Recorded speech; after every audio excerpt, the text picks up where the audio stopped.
नमस्कार आदाब दोस्तों, हमारा नाम है आज़ाद। आप देख रहे हैं आज़ाद बोल। उत्तर प्रदेश जिसको रामराज का घोषित कर दिया गया, वहां पर किस तरह की कार्यवाही की जा रही है। शंकराचार्य मेहता के ऊपर जिस तरह के आरोप लगाए गए, एफआईआर दर्ज होने की बात कही जा रही है। उत्तर प्रदेश के रायबरेली में जो विपक्ष के नेता यहाँ से चुन करके गए हैं, लोग सड़कों पर उतरे हैं, ज्ञापन देने आए हैं डीएम ऑफिस में।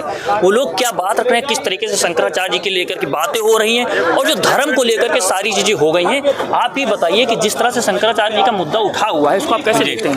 देखिए, आज उत्तर प्रदेश सहित समूचे देश में अघोषित आपातकाल है और मैं सीधे सरकार पे आरोप लगाता हूं कि जब से इस देश में भाजपा की सरकार आई है, तब से इस देश का संविधान और लोकतंत्र खतरे में है।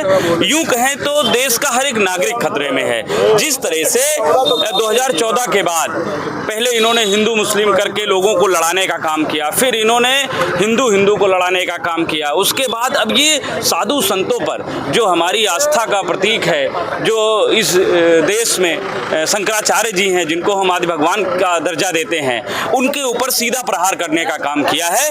और आप यूं मानो कि ये सरकार अपना खुद का बनाया हुआ हिंदुत्व इस देश पे थोपना चाहती है, जिसको इस देश के जो नागरिक जो इस देश के संविधान के दायरे में आते हैं वो कतई स्वीकार नहीं करेंगे। आप लोग जिस तरीके से बता रहे हैं कि अपमान हो गए सारी, बीजेपी के लोग तो कहते हैं शंकराचार्य नहीं है। देखिए, ये बीजेपी नहीं तय करेगी कि कौन शंकराचार्य है, कौन इस देश का नागरिक है, कौन इस देश का वोटर होगा। ये बीजेपी नहीं तय करेगी। ये एक अपनी संवैधानिक व्यवस्था है और इस देश की सरकार भी उसी संविधान के दायरे में चलती है और इस देश की सरकार का निर्माण भी संविधान के दायरे में हुआ है। तो ये सरकार के लोग ये ना भूल जाएं कि इस देश का संविधान सर्वश्रेष्ठ है। कोई व्यक्ति, कोई पार्टी सर्वश्रेष्ठ नहीं है। हम सब इस देश के नागरिक हैं और हम सब पर यह संविधान लागू होता है। अगर इस संविधान को खतरा होगा, इस देश को खतरा होगा, साधु संतों को खतरा होगा, देश का हर एक नागरिक उसके लिए सड़कों पर संघर्ष करेगा।